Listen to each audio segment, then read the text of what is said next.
Bill Blair, thanks for all the time you're giving us this week for this series. Our conversation continues. Let's talk about the border.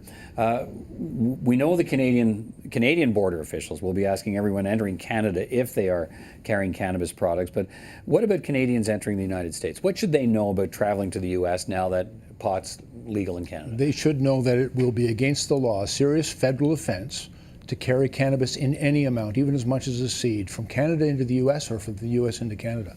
I do not want any Canadian to be confused. And in fact, at every border point, we have now put up signs. We've sent a mailer out to every Canadian household. We want to make sure that Canadians know the law and don't inadvertently get themselves into difficulty, because although it may be legal for an adult to possess licensed and licensed produced and distributed cannabis in Canada, they cannot, under any circumstance, take it into the United States. The U.S. has backed off or clarified what some saw as an initial threat to ban anyone working in, or the possibility of banning anyone who worked in the legal cannabis industry in Canada from entering the U.S.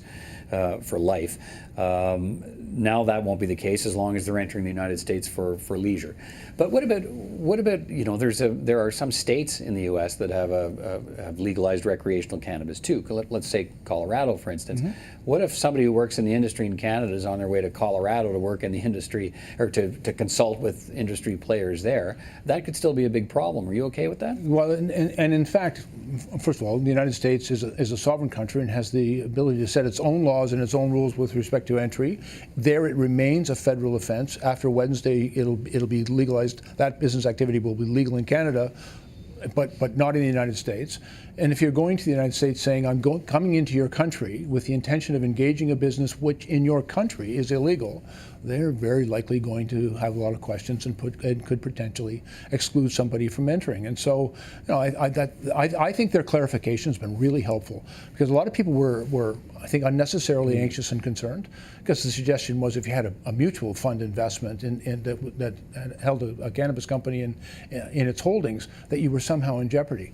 The Americans have been very, very good in clarifying that, and what they've said that generally, if you're engaged in the business legally in Canada, generally that will not be an impediment to coming into the country. But if you're coming in to engage in the cannabis business in the United States, for the federal government in the U.S., the cannabis business remains illegal, and so does that make sense? Does that make sense to you? So you've got a legal cannabis businessman in Canada, businesswoman in Canada, heading to Colorado to talk to another legal cannabis businesswoman in Colorado.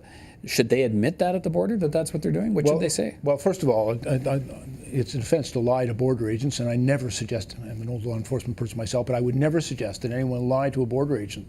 But one of the things that Canadians also have to recognize is that they have a choice. If you present yourself at the border and you're asked a question you do not wish to answer, do not lie, but you don't have to incriminate yourself either. You have a choice. You can turn around and head back into Canada. If you do that, do you expect them to flag your name? So that, we heard this said, come back another day, or come back, try another agent another time. Wouldn't you expect that? So if Bill Blair shows up at the border and doesn't want to answer questions, there's a little flag beside Bill Blair's name. Next time he comes to his border crossing, is he flagged? What I expect is that the Americans, like Canada, they have a responsibility to ensure the safety and security and the upholding of the laws of their country. It's exactly as we do. And so I also learned from the experience. We've had a licensed cannabis industry in this country for 5 years. It employs thousands of Canadians. We also have about 4.5 million Canadians who admit that at some point in time they've used cannabis. This has not been a significant impediment to them coming and crossing the border. Hundreds of thousands of Canadians do it every single day. The U.S. has indicated to us business as usual, and that's my expectation.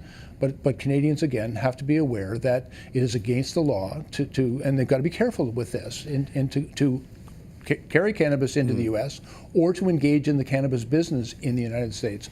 That's against U.S. law. We know that half the population of this country has consumed illegal cannabis over the years. So, is it your intention to continue a dialogue with the Americans to say, look, you really have to be clear to Canadian? What is the expectation of a Canadian who says, I smoked a joint 35 years ago? If they get the wrong border guard on the wrong day, they can go, you're not coming into the U.S. today, and you're not ever coming in. Frankly, if you get the wrong guy on the wrong day, you can be excluded for a myriad of reasons, including that one. I think, you know, the experience that Canadians have had, and as you've said, Peter, almost half of all Canadians have at some point used this drug, but they don't get asked that.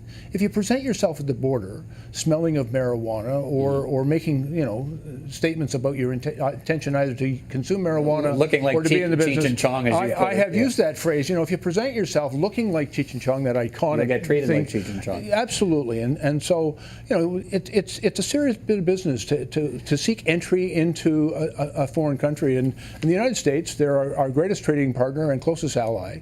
But when you're coming into their country, you're going to have to obey their rules. Let's finish on this. Do you think Canada is going to become a tourism haven for cannabis tourism?